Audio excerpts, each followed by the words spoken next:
Para el Hola, ministro Eduardo. de Economía. Estamos conectados. Lo tengo en línea a Pablo Olivares, ministro de Economía de la provincia de Santa Fe. Y bueno, Pablo, buen día, ¿cómo va? Buenos días, ¿cómo está? Un gusto, José, y un gusto estar con vos, con la mesa y por supuesto con toda la audiencia. Bueno, perdón si me extendí un poquito recién, pero porque fuera del aire estábamos hablando de cuánto aumentaron las naftas, del dólar y demás. Entonces yo decía, bueno, si la inflación no cede, el dólar va a quedar de nuevo barato, atrasado, y en algún momento habrá que transparentarlo, y si se transparenta o se actualiza el dólar, tenemos más inflación, porque la gente dice, pero no van a devaluar de nuevo. Bueno, pero es que en realidad el problema no es el dólar, el problema es el peso, ¿no? No hace falta explicárselo al ministro de Economía. Así es, el problema a veces se focaliza mucho en el tipo de cambio o en el valor del precio de un bien más que la divisa, Claro. pero en definitiva a veces inclusive la divisa aumenta en algunos casos por debajo de la inflación, en otros casos por encima, pero cuando uno lo mira en el largo plazo evoluciona al compás de la inflación, con lo cual en el fondo no es de la moneda exterior, cualquiera sea, más del dólar, sino que obviamente la depreciación que tiene la moneda interna producto de la inflación. Claro. Bueno, ministro, se está atravesando una situación delicada con los gremios públicos, los gremios docentes y demás. Hay una cláusula firmada el año pasado de actualización por inflación. El gobierno actual dice no tenemos los fondos, y en las últimas horas el anuncio fue vamos a pagar parte de esa deuda porque tenemos este dinero y queremos ir cumpliendo en la medida de lo posible. ¿Nos pasa en limpio cuál es la posición del gobierno o la decisión del gobierno? Bueno, en concreto, habiendo sido el último día hábil ayer, cuando se hizo el anuncio, nosotros lo que veníamos afirmando es que a raíz de la evolución de la inflación de noviembre y diciembre y la aplicación de la cláusula que se había puesto, y lo volvemos a afirmar de una manera irresponsable por parte de la gestión saliente, a pocas semanas de las elecciones generales, donde había dos cuestiones concretas: una alternancia casi de hecho, porque los resultados de las elecciones primarias han sido contundentes, y al mismo tiempo el que se estaba jugando la posibilidad de una mayoría parlamentaria era el gobernador saliente. En ese esquema se acordó una paritaria donde la gestión saliente a la postre terminó abonando 131%, 215% de inflación anual, y los 90% restantes se los dejaba para que en un mes el gobernador electo tenga que compensar esa diferencia. Esa fue la realidad, lo dijimos desde el comienzo, y lo seguimos mencionando como parte de alguna forma de la provincia que recibimos, sin que se hayan previsto los recursos para poder atender esa situación. Pero el gobierno que No se así- fue dijo, dejamos no así- la plata para pagar los sueldos. Mire, la verdad, primero, ya no sé qué vocero lo planteó y si era el responsable de si realmente tiene constancia de dejar la plata, porque por lo que veo el vocero que lo transmitió no tengo, por lo que sé, no sé si en algún momento habrá conocido lo que es siquiera el Ministerio de Economía. Pero dejando pasar eso, lo que planteamos es que más allá que no le ha dejado el dinero, porque aparte, vamos a ser claros, José, uno no puede decir que dejó una cantidad de dinero para pagar algo en forma permanente. Es decir, si la cláusula costaba 60.000 millones de pesos por mes in eternum, nadie puede afirmar la barbaridad de decir que dejó la plata en una caja. Eso, la verdad es porque se sabe que eso no es así, se lo hacen decir a alguien que está dispuesto a decirlo, porque de alguna manera no le importa quedar expuesto de esa manera. Pero voy más allá de eso. En definitiva, los trabajadores no tienen la culpa de estas cosas, y por eso el gobernador, fiel a su planteo desde el primer comienzo, que recursos adicionales que tenía la provincia iban a ser parte de las actualizaciones salariales, es decir, que las actualizaciones salariales se iban a poder hacer en el marco de los incrementos de los recursos adicionales. Los recursos adicionales al mes de diciembre implicaron un 14%, y de esa manera lo que se planteó es cumplir ese acuerdo paritario en el marco por un primer mes, por ese 14%, con vistas a implementarlo en los siguientes meses en la medida de los recursos adicionales que se vayan teniendo. Esperemos que en 1 o 2 meses eso esté completado. Con lo cual, Sí, pasará a ser historia. estaría faltando un 22%. 22%, sí, exactamente, con lo Entonces, cual la esperamos propuesta es, le que vamos a dar un 14 ahora por planilla complementaria y vemos cuánto ingresa a fin de febrero y vemos cuánto más se paga en marzo y así sucesivamente hasta cerrar esa y así deuda. es, esperamos, digamos, que la evolución nominal de los recursos, porque en términos reales van por debajo de la inflación, pero en términos nominales esperemos que ese incremento de recursos, tratamos de ser optimistas en que en un mes pueda ser, y si no serán 2 meses, pero lo importante es que en un trimestre, como mucho, el gobierno entrante, al que le dejaron ese 90% de diferencia entre inflación y aumento salarial, pueda completarlo. Con lo cual, Perdón, ministro, pasará a ser historia. y mientras tanto se negocia la paritaria 2024, con lo Por que uno supone supuesto, que si hay acuerdo, habrá aumentos que comiencen a regir, no sé, en febrero, marzo. por supuesto. Eh, Esto es independiente de la discusión paritaria que corresponde a este año. Por eso también hay que hacerlo claro, que en este caso estamos haciendo un cumplimiento en el marco de las posibilidades de los mayores recursos, un cumplimiento que nunca se dejó de reconocer, por lo tanto jamás la provincia dijo que iba a incumplir, sino que no se podía cumplir en los términos que estaba expresado en el acta, y así lo estamos haciendo, de hacerlo en función de las posibilidades de los recursos. ahora, Eso por un lado, sí. y por otro lado, la discusión que seguirá en febrero, con respecto a lo que es la política salarial para el presente año. Y la política salarial para el presente año. Obviamente, basta de cláusula gatillo, queda probado que en esta situación de caída de la recaudación, el gobierno dice yo no tengo el dinero. ¿Hay algún esquema que el gobierno esté proponiendo de actualización? ¿Algún esquema en particular? O, bueno, simplemente sentarse en la mesa, llegar a un acuerdo de un número determinado y arrancar. No, mire, en ese caso, la previsión en este país hoy, quien pueda, en el marco inclusive de lo que se está discutiendo en el Congreso de la Nación, la macroeconomía, que día a día tenemos movimientos muy oscilantes en muchas cosas, hoy prever lo que va a suceder en adelante en términos macroeconómicos es prácticamente es muy complejo.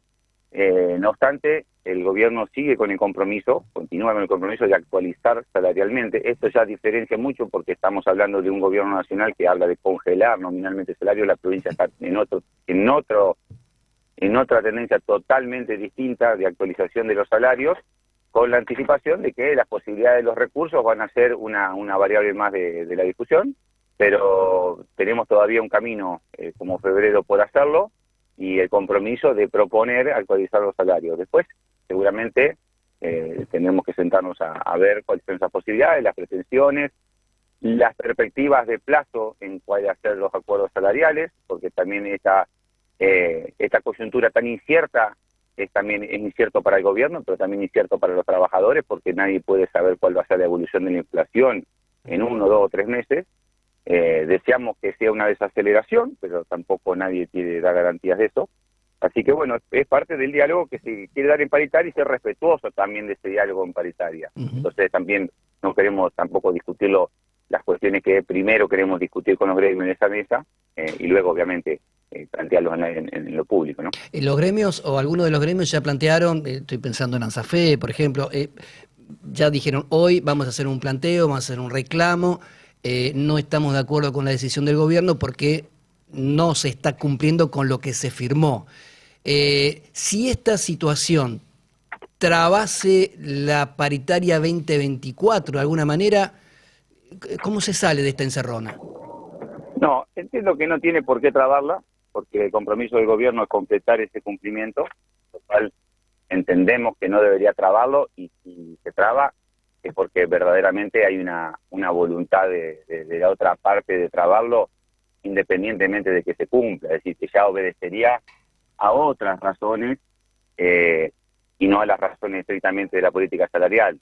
Digo, si hay un gobierno que está diciendo, miren, esto que se firmó, con las valoraciones que dije anteriormente, se va a cumplir, entendemos, y al mismo tiempo una perspectiva de cumplimiento, entiendo que no debería de ninguna manera entorpecer o complicar el debate de lo que es la política salarial 2024, no habría razones. Si las hay, esas razones ya entiendo que no deberían provenir de la discusión salarial concretamente, sino que ya tendrían una razón de una estrategia más política de los actores, que tiene más que ver con un juego macropolítico que con una cuestión salarial. Es consciente que esto que acaba de decir puede generar malestar del otro lado, ¿no?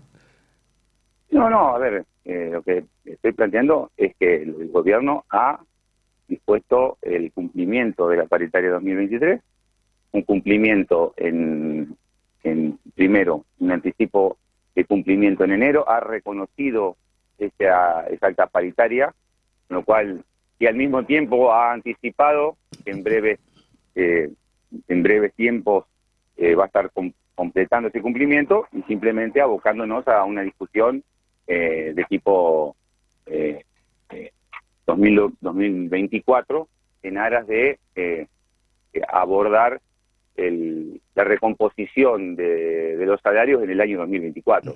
Eso es lo que estamos diciendo. Sí, estamos cumpliendo lo anterior y sentándonos a debatir hacia adelante. Pablo, buen día. José Grael te saluda. ¿Cómo estás? ¿Cómo estás, José? ¿Cómo Bien, estás? dos cuestiones muy puntuales. La primera, esto no, para que sobre todo termine de quedar claro lo que estás contando, esto no es un ofrecimiento, esto es una decisión que sale y se paga por planilla complementaria, seguramente a partir de la semana que viene. Esto es se comunicó, obviamente se va a informar en los ámbitos paritarios, pero es el cumplimiento de un acta que ya está acordada, si bien entre el gobierno anterior, pero por el Estado en sí, y los gremios, con lo cual lo que se está planteando no es un ofrecimiento, porque en definitiva es un esquema de cumplimiento de lo que estaba establecido en el acuerdo paritario. Bien, Conforme a la los semana... recursos, obviamente. Perdón, y una más que nos preguntan también a través del mensajero es si también está previsto, puede ser que haya una diferencia, un saldo que debe ser mínimo a abonar por el aguinaldo, porque en definitiva este 36% es la diferencia de diciembre y de... No, el acta lo que establecía era que esa actualización se hacía en enero y los aguinaldos se calculan con los sueldos hasta diciembre. Pero esta diferencia no corresponde a diciembre y noviembre, digo, ¿es la inflación no alcanzada? No. En eso tengo que serle claro, el acta, quienes suscribieron el acta, lo establecieron de forma clara, que la actualización se iba a realizar con los sueldos de enero. Eso significa que si la actualización se hace sobre los sueldos de enero, no debe computarse para el cálculo del aguinaldo. En eso hay que ser claro y nadie puede dar lugar a malos entendidos. Ministro, estoy leyendo un informe que se publicó ayer del IARAF, el Instituto Argentino de Análisis Fiscal, según el cual en enero la recaudación de las provincias por coparticipación cayó 277.000 millones y aparece Santa Fe con una pérdida del 11%, ¿puede ser? Así es, no dice otra cosa más que los recursos en términos nominales pueden crecer, pero en términos comparados con la inflación crecen por abajo, por lo cual si uno los recursos los tuviese que incrementar por inflación y comparar con lo que realmente se recaudaron, hay una pérdida. Eso es lo que termina diciendo el informe. Si uno de los recursos los actualizara conforme a la inflación, luego lo compara con lo que realmente ingresa, hay una pérdida. Esto no es porque el gobierno nacional ya ha decidido cortar la plata para las provincias, sino simplemente porque hay menos recaudación, menos consumo. Eso simplemente por ese efecto.